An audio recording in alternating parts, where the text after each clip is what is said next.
Hai guys, kembali lagi di Kober Channel dengan gue Rebecca. Malam ini gue mau ceritain sama kalian pengalaman gue waktu gue harus syuting di kampung hantu di Desa Sawarna.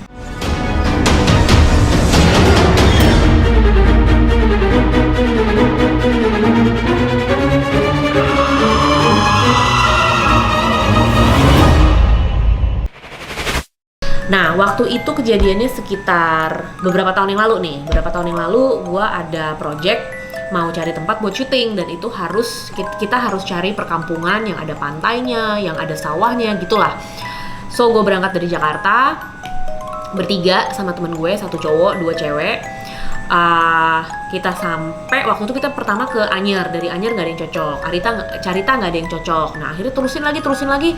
Terus kita lihat gitu kan, arahnya itu ke Banten gitu waktu itu. Ini mau diterusin nggak nih? Udah terusin aja gitu. Akhirnya sampailah tuh kita di Desa Sawarna ini. Waktu itu kita nggak kepikiran mau syuting di sana gitu. Sampai tiba-tiba kita nyasar. Nah, ini udah kayak di film-film horor nih. Nyasar masuk ke jalan perkampungan yang kecil banget. Itu ada sekolah di pinggir jalan, terus ada belokan. Kita pikir coba deh lihat di belakang situ ada apa. Masuk kok jalannya makin kecil.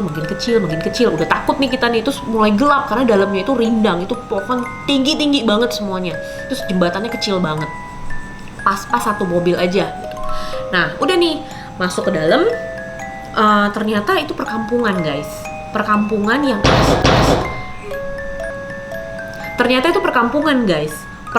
yang asri banget, yang rumahnya lumayan bagus untuk ukuran perkampungan. Rumahnya gede-gede, ada sekitar 6 rumah dan jaraknya agak lumayan berjauhan. Terus kita parkir, ada beberapa warga lah gitu, ada yang lagi nyapu, ada yang lagi cuma nongkrong, dan mereka tuh cuma ngeliatin, senyum. Ya, ini juga cuma senyum, "Pak, permisi," gitu, "mau lihat-lihat." "Oh iya, monggo," gitu. Kita jalan lewatin perkampungan itu, ternyata di situ ada sawah. Kita udah kaget, ada sawah gitu kan, dan keren banget, bagus banget. Jalan lagi ngejauh dari sawahnya ada bukit pasir, dan itu keren banget. Terus kok kita mulai dengar suara laut gitu loh. Kita jalan tuh lewatin bukit pasir, begitu kita sampai di atas, itu laut yang biru banget, indah banget, pasirnya putih.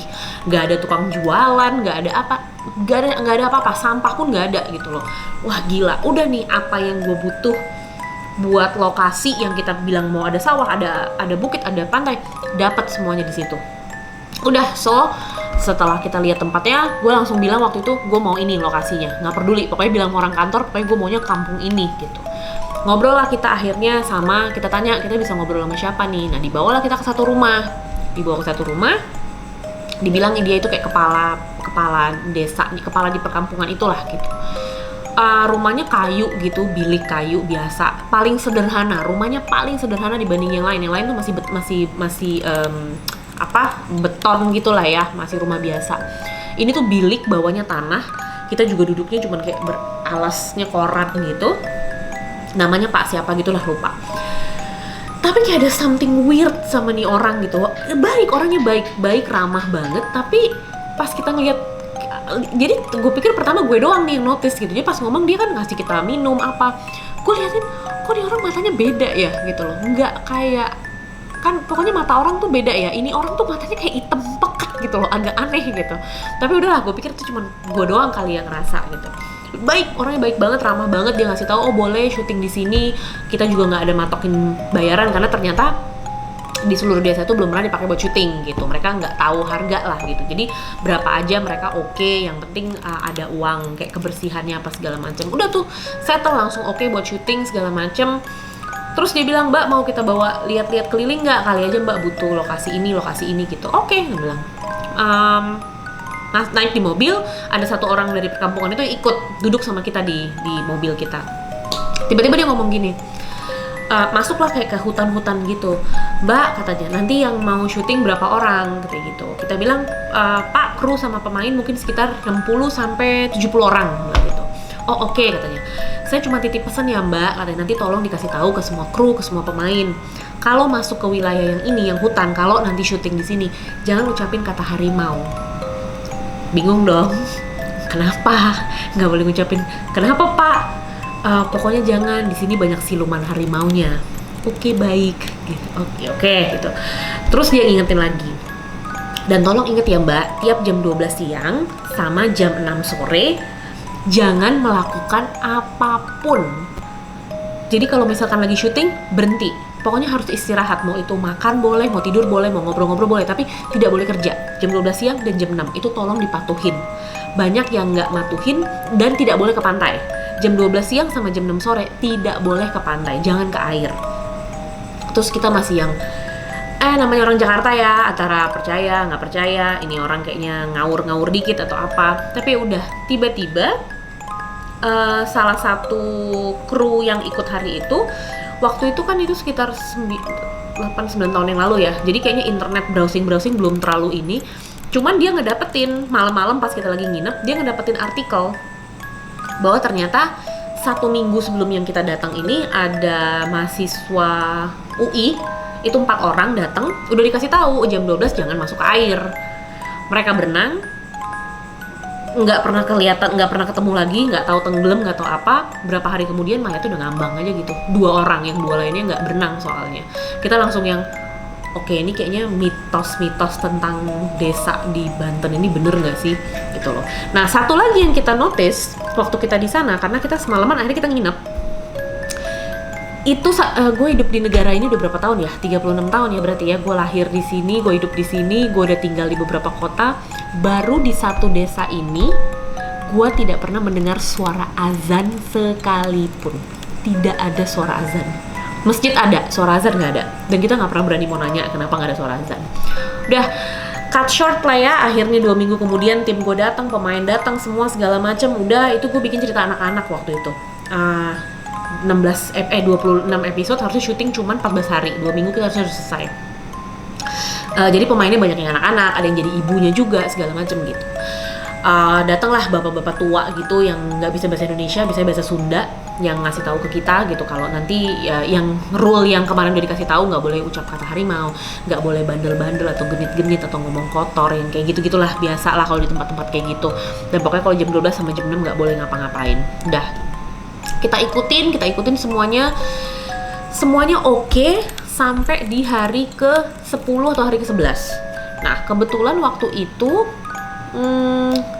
ceritanya aku inget banget, salah satu episodenya itu tentang si anak-anak 4 orang ini, yang satu geng ini, mereka menemukan rumah yang berhantu. Ceritanya gitu, rumahnya di naskahnya ceritanya rumahnya berhantu gitu. Rumah, jadi pas kita browsing ternyata banyak sekali di belakang itu memang perumahan yang udah dibangun tapi setengah jadi. Jadi banyak rumahnya cuma setengah jadi, nggak ada jendela, nggak ada pintu. Nah, ada satu rumah dia yang paling udah jadi gitu, yang udah ada pintu, udah ada apa, tapi nggak pernah dipakai, ternyata nggak pernah dihuni, jadi udah kacanya nggak ada gitu-gitulah. So aku bilang, udah nih kayaknya oke nih, ini cocok gitu, rumah ini cocok buat skenario ini gitu. Udah, mulailah syuting. Begitu jam 6 aku langsung lihat jam. Aku langsung bilang, oke, cut ya, udah cut dulu gitu semuanya, kita istirahat dulu segala macam. 6:05, 6:10 lah aku lagi baca naskah, itu pun lampu dimatiin. Jadi lampu besar yang buat syuting tuh semua dimatiin. Jadi aku cuma pakai lampu kecil. Udah, semua makan dulu, aku bilang, nggak ada yang kerja. Tiba-tiba 6:10 lah itu aku inget, pas aku lihat jam, ada suara. Males ngulang ini, gelap-gelap malam-malam. Tiba-tiba ada suara, kik, dan itu kenceng banget, yang aku sampai kaget sampai yang itu suara apaan gitu loh. Heboh, tiba-tiba tuh di situ banyak orang yang teriak-teriak, lari-lari. Aku langsung turunin naskah, lari ke situ. Ini ada apaan sih, aku bilang. Itu pemain yang jadi oh bukan, yang pertama itu adalah orang kos. Jadi ada satu pemainku, anak remaja. Dia karena dia masih kecil, ada pembantunya, pak kakaknya gitulah, ngikut gitu sama dia buat nemenin. Nah, si kakaknya ini yang lagi gelinding-gelinding di tanah sambil gitu-gitulah pokoknya. Wah, kaget. Datanglah orang-orang coba kayak tenangin, doain apa segala macem gitu. Aku nanya, ini kenapa nih gitu. Nah, udah. Pertama dia tuh. Datanglah si bapak tua yang waktu itu di hari pertama kita syuting yang doa segala macem, datanglah dia. Terus dibilang, si bapak itu nanya, ini cewek, jadi si kuntilanaknya itu ditanya kenapa masuk ke badan dia, pakai bahasa Sunda ya, aku juga nggak ngerti. Kenapa masuk ke badannya dia? Si kuntilanaknya jawab gitu, Dan waktu itu kita belum ada iPhone, masih pakai BlackBerry, jadi nggak bisa buat ngerekam video-video gelap-gelap tuh nggak bisa gitu, nggak kelihatan. Si kuntilanak itu ternyata jawab, perempuan ini itu abis ngapa-ngapain gitu, genit-genitan sama pacarnya. Jadi ternyata ini cewek cinta lokasi sama anak art, sama gitu, sama anak art. Ternyata mungkin nggak tahu lah mereka ngapain. Masuklah si kuntilanak ini, nggak suka. Si kuntilanak bilang, jangan ganggu rumah saya. Kalian tuh udah ngotorin rumah saya gitu. Kalian tuh udah berisik, udah apa, dan kalian bikin kotor di sini gitu. Udahlah, nggak lama dikasih air, didoain, udah keluar. Itu anak biarpun lemes tapi udah oke.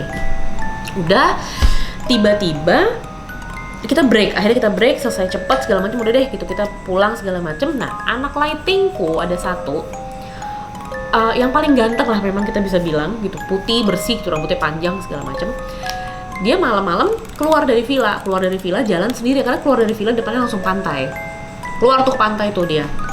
Ya aku sempat ngeliat gitu, supaya ya udahlah biarin aja gitu. Aku tidur. Tiba-tiba pagi-pagi kok dia nggak ada gitu. Yang lain ada, dia nggak ada. Mbak, si ini sakit gitu katanya. Oh, sakit apa? Aku bilang nggak tahu katanya.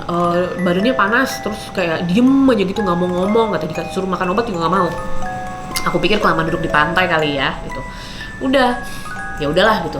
Nggak lama dia datang dari lokasi lumayan jauh tuh, dari penginapan ke lokasi lumayan jauh dia datang. Nggak tahu naik apa, tapi mukanya pucet kayak gimana sih, kayak orang sakit gitu, tapi aneh gitu. Dia cuma duduk diem, terus yang diajak ngomong juga, lu kenapa, lu sakit gini, cuman nengok juga enggak, respon juga enggak. Lu pikir kok numben nih orang kayak begini, nggak pernah begini nih orang gitu loh. Udah aku masih diemin. Tiba-tiba mulai pas malam kita udah balik ke penginapan, tiba-tiba dia menjerit, dan itu aku inget banget. Sayang memori cardnya hilang, sempet aku videoin tuh pakai BlackBerry. Itu dia tuh yang dipegangin tangannya, terus lidahnya tuh keluar, matanya melotot, lidahnya keluar gitu, dan dia ngomong bahasa Sunda, kita semua nggak ada yang ngerti. Dipanggil lagi tuh si bapak yang tua itu segala macem, dipegangin, didoain segala macem, ditanya lagi gitu, kenapa ini kamu masuk ke dia? Si orang ini jawab tapi pakai bahasa Sunda gitu. Dan ada anak kostum aku satu cewek, dia itu kayak anak indigo gitulah, yang emang bisa ngelihat, bisa apa, duduk di sebelahnya si anak lighting ini sambil pegangin tangannya, sambil kayak baca. Terus si anak kostum ini ngelihat ke aku, terus ngomong gini, ngelihat ke kita sih yang pada nontonin, dia katanya masuk soalnya yang ini paling ganteng dibanding yang lain. Oke, berarti Mak Kunti tahu juga milih-milih yang cakep gitu ya lumayan lah gitu. Tapi emang bener itu yang paling cakep, yang lain mah emang pada nggak bagus mukanya. Ya udah gitu, didoain, udah mulai tenang. Akhirnya dia udah nggak melotot, udah nggak ini. Nah terus kameramenku bilang, udah lu syuting sama asisten gue aja ya gitu, gue mau di sini nemenin dia. Gue udah sempet bilang, yakin mau duduk di samping dia, takutnya keteplak. Udah nggak apa-apa, aku harus nemenin gitu. Udah, dia nemenin, kita syuting tuh semuanya tuh. Sore-sore kita balik, kelar maghrib. Yang kemasukan mah udah bener, udah mulai bisa ngomong, udah mau makan, udah mau apa. Yang nemenin di sampingnya panas tinggi, panas sampai pucet, sampai aku bilang ya ampun. Jadi tiap hari tuh ada aja kendala, ada aja yang sakit. Udah sampai hari keberapa sembuh lah, kameramenku sembuh. Nah puncaknya itu terjadi 3 hari 4 hari sebelum kita selesai syuting. Tiba-tiba si kuntilanak, asumsiku sih ini kuntilanak yang sama ya, itu mulai tiba-tiba aku lagi syuting di perkampungan yang itu lagi, yang pertama banget aku datang lagi di situ. Tiba-tiba ada satu pemain yang main jadi ibu guru di situ, cantik lah, umurnya masih 30-an gitu, cantik, tinggi segala macam. Tiba-tiba dia lagi berdiri di depan aku tuh, bener-bener di depan aku, dia lagi berdiri lagi begini, tiba-tiba yang kayak gitu, terus yang gubrak jatuh ke bawah. Kaget dong kita, dia kenapa lagi nih? Terus dia cuma kayak dibangunin, dikasih air apa, dia cuma kayak bengong. Terus ngeliatnya ke muka aku terus. Dia tuh lagi dikasih minum, tapi ngeliatnya ke sini gitu, ke muka aku yang aduh ini apa lagi nih. Nah terus tiba-tiba aku mulai ngerasa berat di sini. Aku tuh kayak berat banget, terus kayak mual, rasanya tuh mual banget gitu. Aku udah gini, aduh Tuhan, ini apa dia mau masuk, aku udah begitu terus. Nah si bapak tua itu kan selalu dia yang datang, selalu dia yang jagain.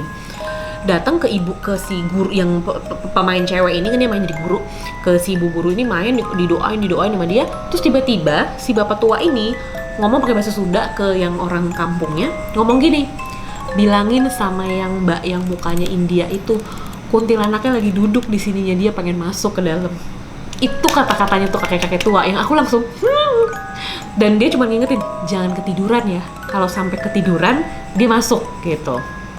Tapi pada waktu itu iman lagi lumayan kuat, lagi lumayan kece gitu ya, lagi banyak-banyak doa. Jadi gue tantangin gitu loh, coba lu bisa nggak masuk ke badan gue tantangin, lu nggak bakal bisa masuk ke badan gue. Itu makin berat, dan aku udah mulai begitu udah mulai ngantuk. Temen gue di sebelah, jangan tidur, lu jangan ketiduran, udah digituin terus tuh. Gue tahan tuh di mobil, udah melek aja. Nah udah tuh sampai balik ke penginapan, akhirnya syuting berhenti lagi tuh, balik semua udah cut gitu, balik semua ke penginapan gitu, istirahat. Balik ke penginapan, mandi, gue udah oke, hilang tuh ngantuknya apa segala macem. Dan sepanjang di mobil gue bilang, masih gue tantangin terus. Nah, lama-lama hilang nih, udah hilang. Nah, gue inget banget, jadi villa kita tuh 1, 2, 3 itu bersebelahan semuanya. Sebelahnya villa gue itu adalah anak kostum yang bisa indigo itu. Gue keluar habis mandi, gue lagi jemur anduk, krek, kebuka tuh pintu di sebelah. Pas gue lihat, namanya let's say si N lah, ya, panggil saya namanya Bunga keluar nih dari sebelah. Pas gue nengok ke samping, dia keluar, rambutnya basah, matanya merah, dia kayak habis mandi juga, rambutnya bener-bener basah, acak-acakan, matanya merah. Terus dia keluar, buka pintu, terus gini ngeliatin gue, nyek gitu kan. Terus gue lihat, Bunga gitu kan. Terus dia gini, Mbak Uka, gini, ini kenapa nih anak mukanya begini, kok aneh gitu ya. Gue liatin, lu kenapa? Gue bilang, lu kenapa sih? Gak apa-apa mbak. Terus dia sama senyum balik lagi, krek, masuk. Oke, masih merinding. Pikir nih orang kok aneh banget ya. Tiba-tiba itu gak 2 menit, suara menjerit itu kenceng banget. Kita sampai lari semuanya dari yang villa sini, dari villa ujung, lari semua ke tengah. Ternyata si Bunga ini lagi geleper-geleper di kasur, itu matanya sampai melotot-melotot. Aduh udah, itu pokoknya sepanjang malam itu dia kayak begitu. Sampai si bapak tua itu datang suruh dia keluar pun nggak mau, dia nggak mau. Sampai kita semua udah ketakutan, udah parno banget. Pagi-pagi pas kita bangun, si Bunga ini udah oke, udah bendingan, duduklah di bawah di tangga. Aku samperin, lu nggak apa-apa, udah enakan, udah mendingan. Terus dia cuma ngeliatin aku, dia cuma bilang gini, Mbak, di tempat ini banyakan lebih, tadi malam katanya aku duduk di tangga situ, ada kuntilanak lewat katanya, aku lihat. Terus aku nanya gitu loh, kenapa sih lu gangguin kita, kenapa sih banyak banget yang digangguin di sini? Kuntilanaknya jawab, karena di sini jumlah setannya lebih banyak daripada jumlah manusianya gitu. Terus itulah nggak lama yang dia keteplak itu segala macam sampai kejadian itu, dan dia udah nggak ingat apa-apa gitu. Bangun-bangun pokoknya udah pagi, udah gitu. Sampai akhirnya kita mulai syuting lagi, itu udah hari ke-14. Itu titik terparahnya di malam itu, karena si setan ini masuk ke badannya anak kecil. Pemainku yang umurnya waktu itu sekitar 10 tahun, 10-11 tahun, namanya Dinda apa Diana, siapalah, lupa namanya siapa. Kita lagi syuting, tiba-tiba ini anak mulai menjerit, melotot, terus keluar dari badan si anak ini, masuk ke badan orang lain, jatuh lagi, mulai gelinding-gelinding lagi, keluar lagi, masuk orang lain. Aduh udah nggak tahu, itu udah kacau satu lokasi, sampai benar-benar kita nggak syuting. Dari mulai jam 6 itu kita udah nggak syuting sama sekali, udah bingung mau lanjutin syuting gimana. Sampai akhirnya didoain. Baru pas jam 10 kita bisa mulai syuting lagi. Nah, tiap jam kita mulai syuting jam 10 itu di sekolahan. Ingat banget aku di sekolahan. Tiap jam 12 malam itu pasti kita ada yang namanya MTM, makan tengah malam. Nah, aku ingat banget dikasih bihun. Aku di kelas sendirian. Gak lama si Bunga itu datang duduk di ujung kelas. Jadi kita agak berjauhan sedikit lah, beda 3 bangku. Aku lagi sibuk, lagi iniin naskah gitu kan, nih gimana nih, gue udah kekurangan berapa hari gara-gara masalah hantu yang gak kelar-kelar. Lagi baca naskah, itu makanan gak aku makan, bihunnya gak aku makan. Nah, kita tiap syuting ini dikasih aquanya tuh yang segini, yang 1 literan gitu. Nah, itu juga baru sedikit lah aku minum. Udah, tiba-tiba aku lagi makan, Mbak Uka. Aku nengok ke samping dan itu si Bunga lagi makan bihunnya jatuh-jatuh dari mulutnya kayak gini. Terus aku yang, iya kenapa? Makan mbak. Terus yang bihunnya semua jatuh-jatuh. Aku tuh yang, oh my, ini pasti masuk lagi setannya. Karena udah aneh, matanya udah melotot dan matanya merah gede gitu. Dan cara ngomongnya udah bukan dia. Langsung mual ngomongin gituan. Udah, terus aku langsung yang, iya lo makan aja, aku bilang. Udah nih, aku masih sibuk sama naskah, tiba-tiba aku dengar suara glek kayak orang minum. Pas aku nengok ke samping, itu aqua segini yang 1 liter, itu glek. Itu sampai abis dalam waktu singkat tuh abis itu aqua. Aku cuma masuk lagi setannya ini, udah fix, sudah masuk setannya. Udah, dan itu tetap ada di badan dia sampai hari terakhir kita mau pulang. Itu dia masih seperti itu. Kalau siang itu diem, cuman bengong. Ya begitulah ceritanya. Sampai akhirnya terakhir itu di hari terakhir kita mau pulang, baru dia sadar lagi. Tapi dari semua pengalaman gue ini sih, banyak yang lain yang gue lebih serem ya kayak anak kampus UI tadi yang ternyata mereka ke bawah arus, meninggal. Untung aja kru kita, tim kita segala macam, pemain-pemain ya cuman kena sakit-sakit dan ya yang kena kayak tadi, tapi untungnya nggak ada yang sampai fatal gitu loh. Jadi itu sih beberapa cerita serem gue selama gue syuting di Kampung Hantu itu, yang kalau gue disuruh balik lagi sih sekarang kayaknya gue nggak deh, terima kasih. Tapi kalau buat bikin film horor itu cocok banget sih. Nah pas malam itu gue inget banget tuh, setelah beberapa orang dewasa yang kemasukan, malam itu gue lagi syuting, tiba-tiba yang jadi pemeran guru gue pingsan tuh. Nah setelah si ibu guru itu kemasukan tuh, dianya udah enakan, dianya udah bisa ngomong, udah oke. Gue masih ngerasa berat tuh di sini tuh, tapi udah gue cuekin. Nah tiba-tiba, gue ngobrol sama anak kru, ada salah satu kru. Nah di belakang gue pas itu kaca rumah. Jadi belakang gue tuh rumah. Nah ini kaca ruang tamunya yang lebar gede, hordennya juga dibuka. Gak lama si kuntilanak ini masuk malah ke pemain gue yang anak kecil, gitu. Masuk ke pemain gue yang anak kecil, cewek. Jatuh tuh dia pingsan, mulai teriak-teriak juga, mulai kikik, begitu juga diangkat lah sama kru, sama ibunya juga kan ada, diangkat, dibawalah ke rumah yang di belakang gue ini gitu, sambil didoain, ditanyain siapa nama kamu, ya gitu-gitulah biasa sama si bapak tua itu. Ya gue udah cuek aja lah, udah 3-4 hari kejadian kayak begini, akhirnya kita juga udah yang whatever lah gitu. Gue ngobrol aja nih sama kru gue, lagi ngobrol, ketawa, tiba-tiba kru gue kan karena dia duduknya di sini, dia bisa melihat langsung ke kaca belakang nih gitu. Tiba-tiba kru gue ngomong gini, kak, lu lihat ke belakang deh, gue bilang kenapa emang ya? Udah lu pokoknya lihat aja ke belakang. Nah noleh lah gue noleh ke belakang, itu anak ternyata lagi dipeluk sama ibunya, tapi kepalanya ngarahnya keluar nih ke sini gitu kan, ke jendela.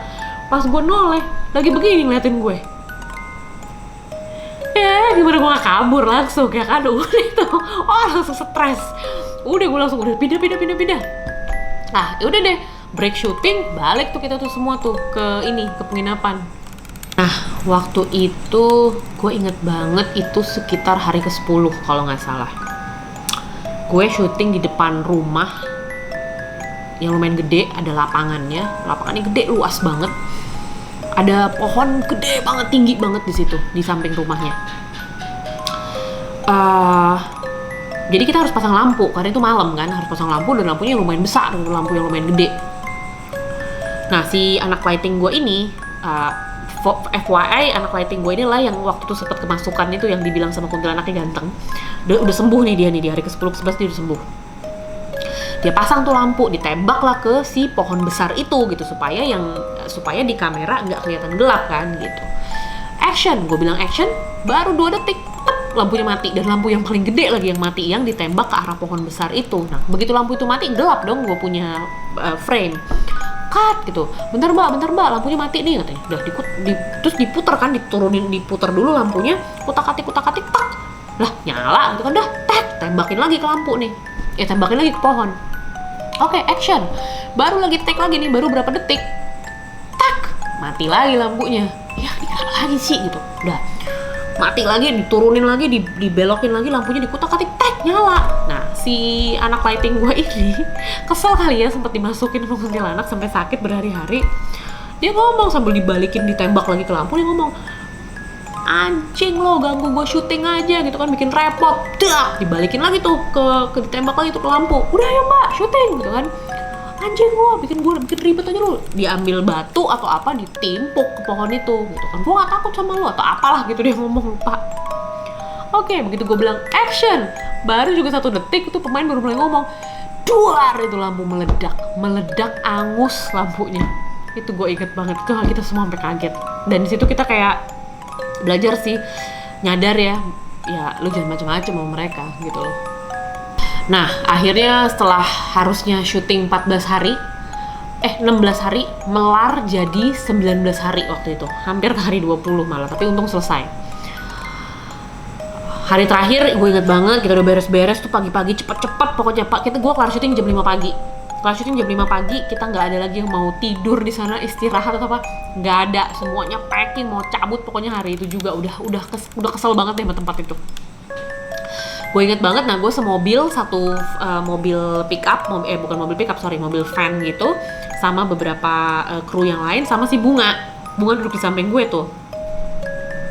Pas kita udah mulai ngejauh kan, udah mau ngelewatin yang jembatan yang kecil itu yang sebelum ke perkampungan, gue mau noleh gitu ke belakang, mau kayak like, nih kampung gila nih gitu, gue hampir 3 minggu di sini dengan segala macam kejadian.